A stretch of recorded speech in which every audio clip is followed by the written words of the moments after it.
В эфире Абхазского телевидения информационный выпуск Амши Укшара. Здравствуйте. Сегодня в выпуске. 25 лет июльскому наступлению и последнему бою батальона «Горец». Ветераны вспоминают погибших друзей. В память о первооткрывателе в Новофонской пещере открыта мемориальная доска Гиви Смыр. Открыть окно в Европу для Абхазии предприниматели из Болгарии в Сухуми. 25 лет назад, в июле 93-го, подразделения абхазской армии предприняли новую попытку освобождения столицы. Военная операция включала в себя 3 направления. Село Тамыш на Восточном фронте, где к тому времени уже высадился десант, Гумистинский мост в Нижней Ишере и район Двуречья севернее Сухума. В течение нескольких дней ожесточенных боев ценой тяжелых потерь были заняты стратегически важные высоты над столицей Абхазии. Ежегодно сюда, в Нижнюю Ишеру, приезжают участники той июльской операции. Традиционно они посещают могилу первого президента Абхазии Владислава Арзенба, а затем идут по боевым местам, вспоминая однополчан. 25 лет назад была примерно такая же погода. Немного пасмурно, днем жарко, а вот июльские ночи были довольно холодными.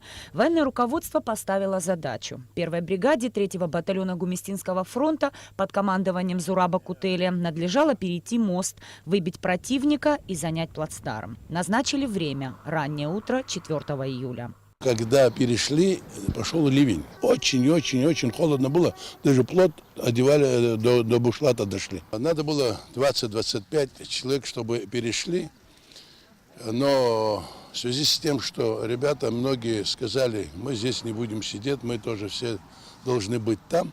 И у нас где-то 135 по списку, и еще человек 7-8 вне списка. Решили пойти. Где-то 1:30 ночи примерно, насколько я сегодня помню, начали выдвигаться в ту сторону. Это задание должна была выполнить группа из 30 человек, но желающих войти в состав штурмовой бригады было в разы больше. В итоге набралось более сотни человек, и они под покровом ночи, разделившись на группы, стали переходить мост. Через мост одна группа, вторая группа, примерно по 30, 40, 50, 60 перешли, начался бой. Бой прямо на мосту, но с той стороны уже рукопашные бои были. Та группа, та часть грузинских войск, которые сидели там, они были уничтожены. Кто смог уйти, ушел. А наши ребята захватили, как была поставлена задача, плацдарм. До второго дня, до вечера бои шли. И вышли оттуда где-то человек 11-15 человек, без ранений, без ничего, но уже уставшие, на ногах не могли стоять, это такая тяжесть была. Все те ребята, которые переходили, это смертники, это люди, которые не пожалели ни себя, ничего, сделали невозможное. Враг заметил штурмовиков и завязался бой. 17 часов под непрерывным огнем наши бойцы не только оказывали сопротивление, но и шли вперед. Метр за метром они приближались к поставленной цели и в итоге выполнили задание. Выбили противника с первой линии обороны. Ну, быстро, конечно, меня зацепили хорошо, и меня тоже притащили. Хагба вот здесь стоит, сейчас в Москве находится. Меня подняли, положили на бруствер, на мост. Положили, я с Божьей помощью пополз. Он догоняет меня, с рукой у него, рука левая была. Он перевернулся на спину и правой рукой меня тянул. Потом леханский парень один тянул меня. Подняться у меня не было возможности, хорошо был ранен. И ни один человек мне не давал, что я живой буду. А люди думали, что я мертвец. Ну, как видите, я выжил. Уже позже стало известно, что наступление в Нижней Ишере было отвлекающим маневром. В той операции погибли 35 человек. Ранения получили 87 бойцов. Такой тяжелой ценой главная цель была достигнута. Враг дрогнул. Вспоминая эти трагические и в то же время героические дни, ветераны убеждены, что именно тогда, в июле 93-го, ковалось предстоящее победоносное наступление. Надо было отвлечь противника от главного направлении удара сверху. Через речку должны были перейти. И с такой нагрузкой, и по полю по минному пройти. Но это же было нереально. Вот это надо их помнить. Вот ради этих ребят, 35, которые пали смертью храбрых, были взяты Ахшрома, Ахбюк, Каман, там Гез. Когда я пришел туда, там уже и раненые, и убитые были. И этот мальчик, этот самый Ашуба, по-моему, Ашуба, да, студент первого или второго курса, молодой мальчик, раненый, это самое, плохо, совсем плохо было. И сообщение языка. Я говорю, мальчика вытащите, а остальные вперед на задачу выполнять. Их называли смертниками, ведь вернуться назад живым было практически нереально. И сегодня, глядя на спокойную Гумисту и мост, сложно себе представить, каким страшным был путь бойцов под шквальным огнем противника, проложивших дорогу к нашей общей большой победе. Нисфа Аршба, Алексея Гухава, Абхазское телевидение. Ветераны батальона «Горец» почтили память однополчан, погибших во время высадки десанта на горе Ахбюк. 25 лет назад вертолет с бойцами батальона попал в засаду. В тот роковой день из 46 десантников в живых остались лишь 17. И сегодня, спустя десятки лет, ветеранам тяжело вспоминать друзей, боль от потери которых не утихает. 4 июля 1993 года. В этот день батальон «Горец» принял свой последний бой. Вертолет Ми-8 с 46 десантниками на борту приземлился на горе Ахбюк, которая имела стратегическое значение на Шромском направлении Гумистинского фронта. Но на горе наших воинов ждала засада. Они попали под прямой огонь противника. Отстреливаясь, бойцы пытались выйти из вертолета и занять оборону, но не все успели. Прогремел выстрел из гранатомета. Из этого кровопролитного боя живыми вышли только 17 человек. Каждый год ветераны, бывшие бойцы батальона «Горец», друзья и близкие погибших приходят в парк боевой славы и возлагают цветы к могилам павших героев.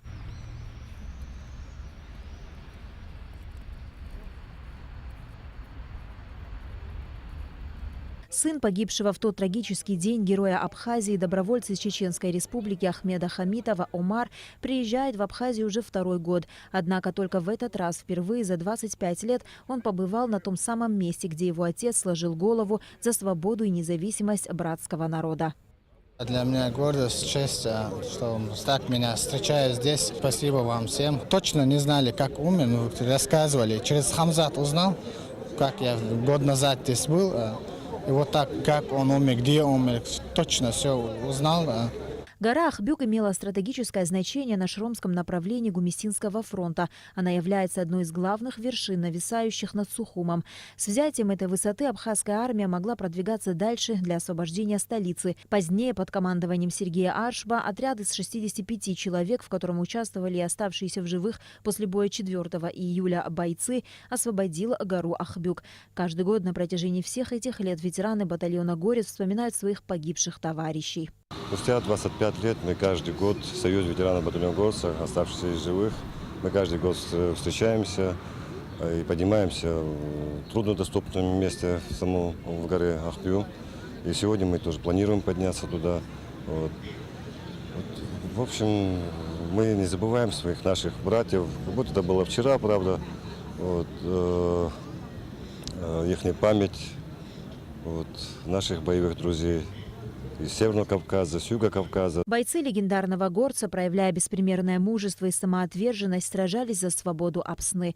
Имена погибших героев, некоторые из которых до сих пор считаются пропавшими без вести, навечно вписаны в историю Отечественной войны народа Абхазии. На Алакове, Михаил Братухин, Абхазское телевидение. 4 июля 1975 года по искусственному тоннелю, проведенному к Новоафонской пещере, прошел первый поезд с туристами. Это стало возможным благодаря открытию пещеры жителям Нового Афона Гиви Смыр в 1961 году. В память о первооткрывателе Новоафонской пещеры в административном здании пещеры открыли мемориальную доску. Теплыми словами вспоминают сегодня Гиви Смыр и его земляки. О первооткрывателе пещеры, носящей сегодня его имя, художнике, скульпторе, настоящем патриоте своей родины, наш следующий сюжет. На церемонии открытия мемориальной доски памяти первооткрывателя Новоафонской пещеры, художника, скульптора Гиви Смыр собрались его родственники, друзья, коллеги, жители Нового Афона. Они вспоминают Гиви Смыр как очень образованного, доброго человека, который пользовался уважением и авторитетом, внес большой вклад в культурное развитие своего родного города, Нового Афона. Все, что происходит сегодня с нашим коллективом, с нашей пещерой, это и пополнение бюджета, это и возможности сегодня показывать всем то прекрасное, то некогда было спрятанное природой от нашего глаза, а сегодня его могут лицезреть миллионы людей, как я уже говорил. Это великолепное, величайшее открытие Гиви Шамиловича Смыр. Именно благодаря ему мы находимся сегодня здесь. Всегда останется нашим старшим братом, нашим другом. Только человеку, любящему природу, она открывает свои тайны, написано на мемориальной доске Гиви Смыр. Действительно, Гиви Смыр с самого детства проявлял большой интерес к окружающему миру. Он часто с друзьями уходил в окрестные горы, ночевал под открытым небом. В селе Анхуа была пропасть, которая всегда манила юного Гиви. В 16 лет он совершил попытку спуститься в пещеру. Без специального снаряжения на простой веревке он пытался достигнуть дна пещеры. Увы, длины веревки не хватило, но это не остановило юношу. В 1961 году была организована первая большая экспедиция в Новоафонскую пещеру. В группу профессиональных спелеологов был включен и Гиви Смыр. Наконец его мечта сбылась, он достиг дна пещеры. Найденная более полувека назад Новоафонская пещера является второй по величине в мире и одним из самых посещаемых туристических объектов Абхазии. Значит, президент Америки приглашает его в пещеру в 3 часах езды от Вашингтона. Он был потрясен. Никита Сергеевич и строгие указания дал на постсоветском пространстве найти и благоустроить пещеру. И вот такое вот чудо. Была большая экспедиция, значит, может, человек 30 было, а штурмовая группа у нас была 4. И вот это был, конечно, колоссальный вклад. Сейчас это немыслимо благоустроить, вложить, значит, такие деньги в пещеру. И вот она оказалась таким чудом. Все последующие годы Гиви Смыр занимался спелеологией и изучением подземного мира, принимая участие в археологических раскопках в Абхазии. Особое место в его жизни занимало творчество. Гиви Шамилович был талантливым художником, скульптором. Его работы пронизаны любовью к природе, родине, а его мифические герои отображают абхазскую самобытность. Свои картины Гиви Смыр никогда не подписывал и не раз говорил, что не считает себя художником, так как композиции картин приходят к нему во сне, а он лишь переносит их на холст. Такое ощущение, что он постоянно где-то с нами здесь рядом, и не только со мной, и вообще те люди, которые его близко знали, которые его уважали, они не считают, что он ушел в другой мир.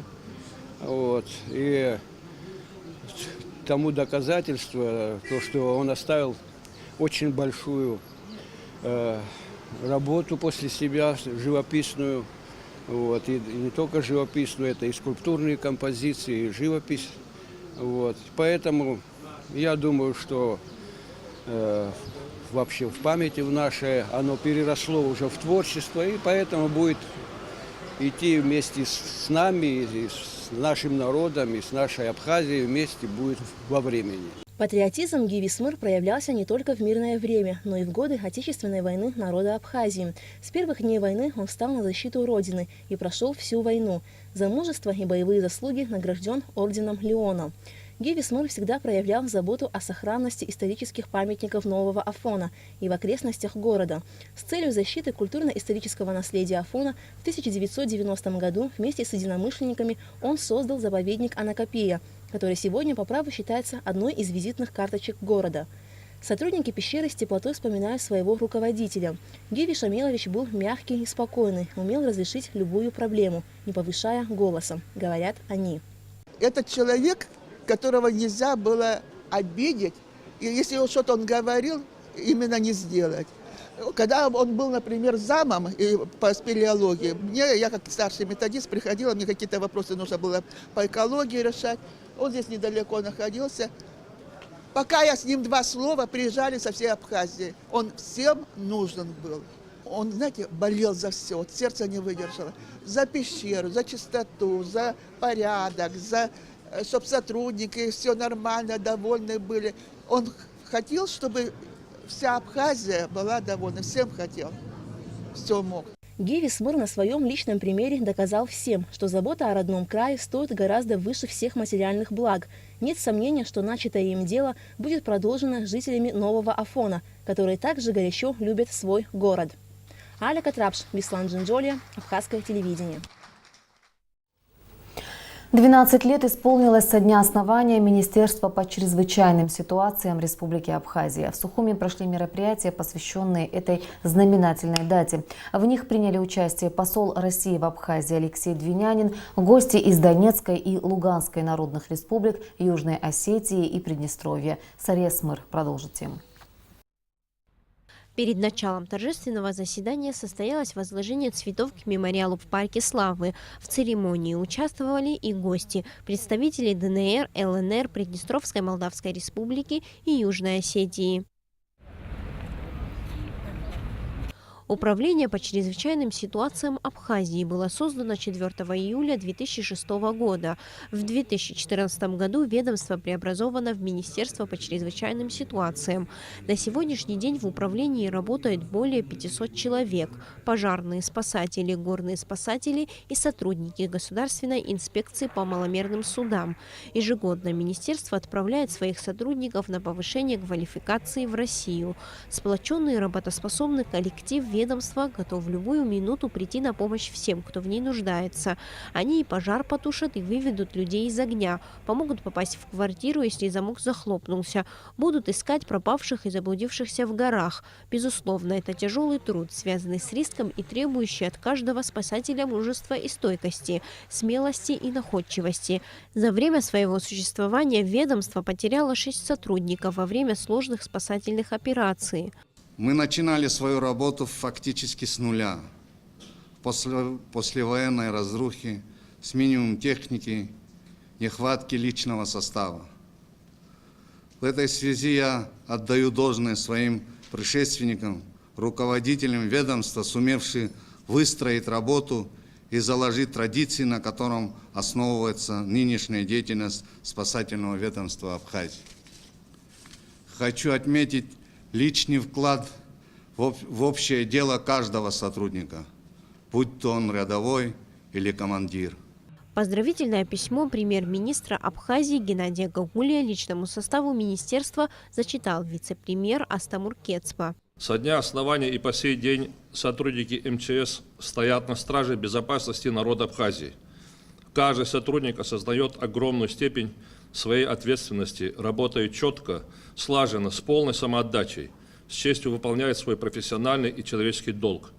Желаю вам неиссякаемой энергии, бодрости духа, повышения профессионального мастерства, мужества и стойкости выполнения заданий.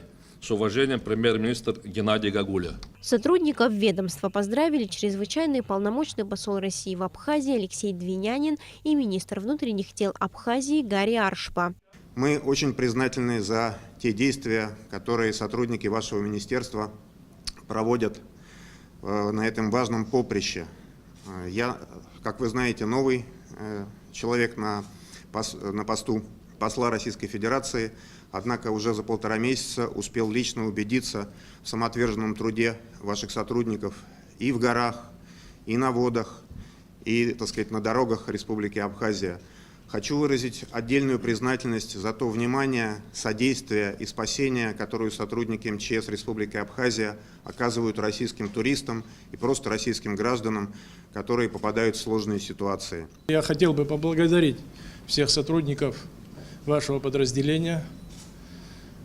Те мероприятия, которые мы проводим совместно, они показывают большой труд, они приносят большую удачу, поэтому в этот праздник хочу всех вас поздравить с этим прекрасным днем. На торжественном заседании с поздравительным словом выступили и руководители спасательных ведомств ДНР, ЛНР, Приднестровья и Южной Осетии. В своих выступлениях они выразили благодарность за оказанное им гостеприимство. За все время существования МЧС зарекомендовала себя как эффективная структура, предназначена для решения задач по защите населения от различного рода опасностей, как в мирное, так и в военное время. Сотрудникам МЧС нередко приходится работать в сложной обстановке, сопряженной с риском для жизни. И с каждым годом круг вопросов и задач, стоящие перед специалистами вашего ведомства, становится все шире и шире. Это требует постоянного внимания и особого подхода к организации работы. Выражаю уверенность, что наше сотрудничество и впредь останется активным и плодотворным. Надеюсь на дальнейшее укрепление взаимодействия наших ведомств. Желаю вам и всему личному составу МЧС Республики Абхазия мира. Министр по чрезвычайным ситуациям Абхазии Лев Квициня преподнес гостям памятные подарки. После торжественного заседания состоялось подписание соглашения о сотрудничестве между МЧС Абхазии и МВД Приднестровской Молдавской Республики в области предупреждения и ликвидации ЧС. Сарес мэр Леона Адлиба, Абхазское телевидение.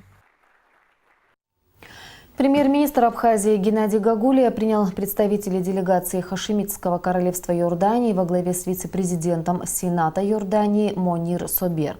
Стороны обсудили возможность экономического сотрудничества и налаживания торговых отношений. Приветствуя гостей, Геннадий Гагулия заверил, что правительство Абхазии готово к расширению торговых связей с дружественными странами.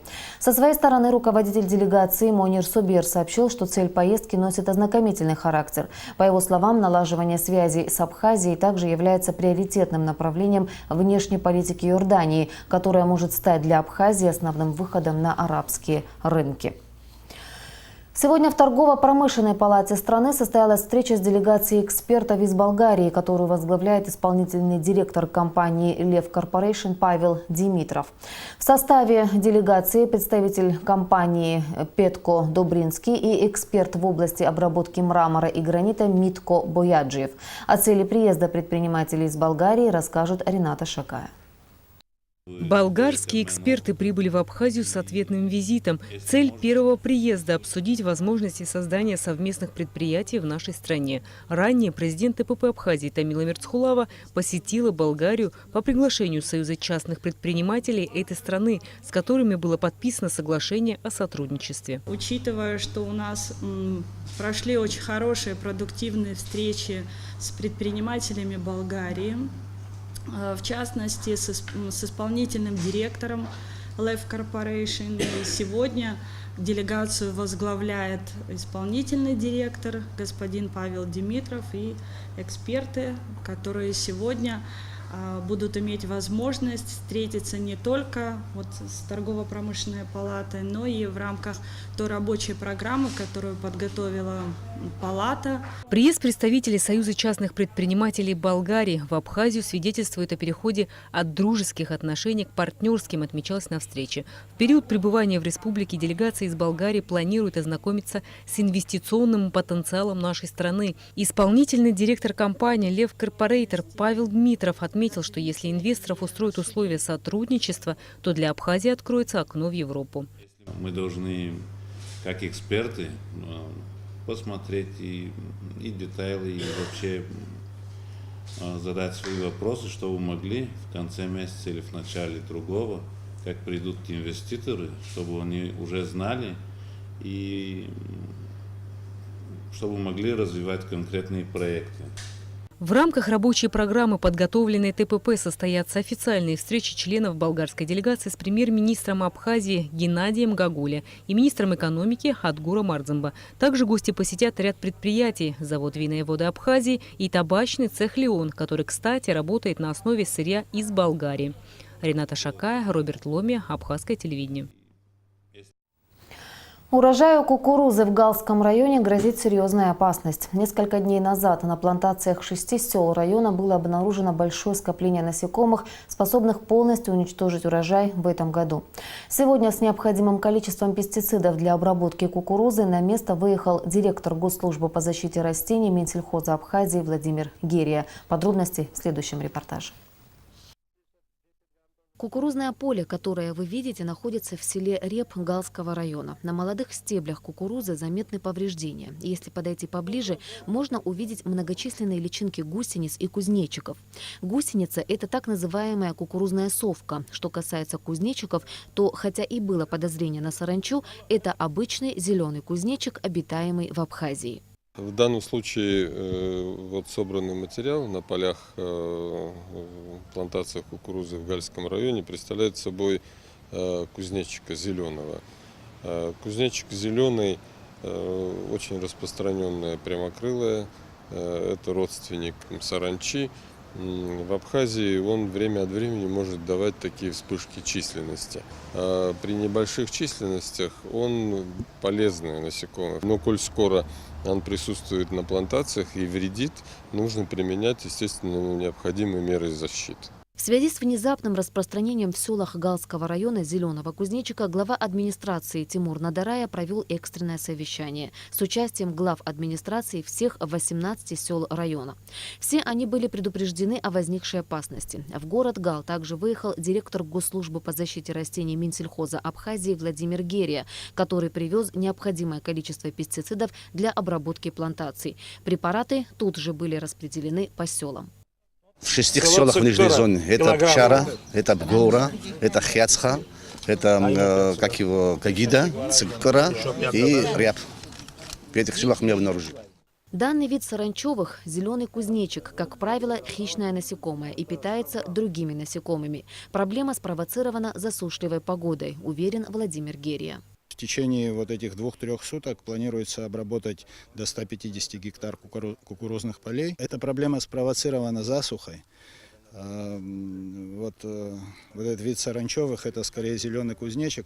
Он сосредоточен на молодых побегах кукурузы, потому что в поисках пищи. Мы проведем сейчас обработки, надеемся на то, что с погодными условиями, конечно, эта проблема отступит. Препарат ацетамиприд, которым будут обрабатываться плантации, системного действия. Он уничтожает все виды вредителей, включая мраморного клопа, и остается активным в течение 40 суток.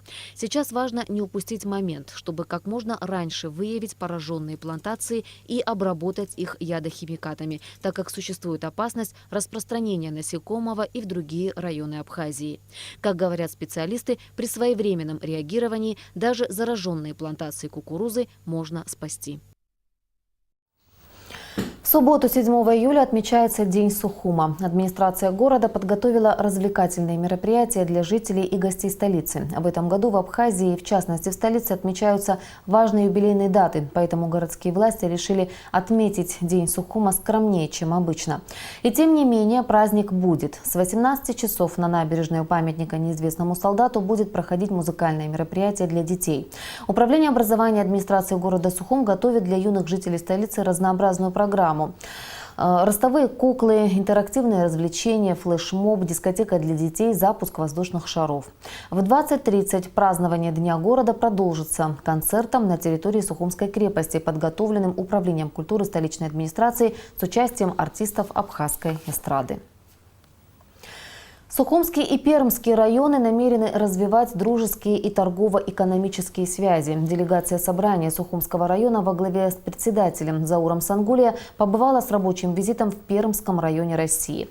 В ходе поездки было подписано соглашение об установлении дружественных связей между органами муниципального образования Пермского района и собрания Сухумского района, которое подписали председатели региональных собраний Заур Сангулия и Александр Кузнецов.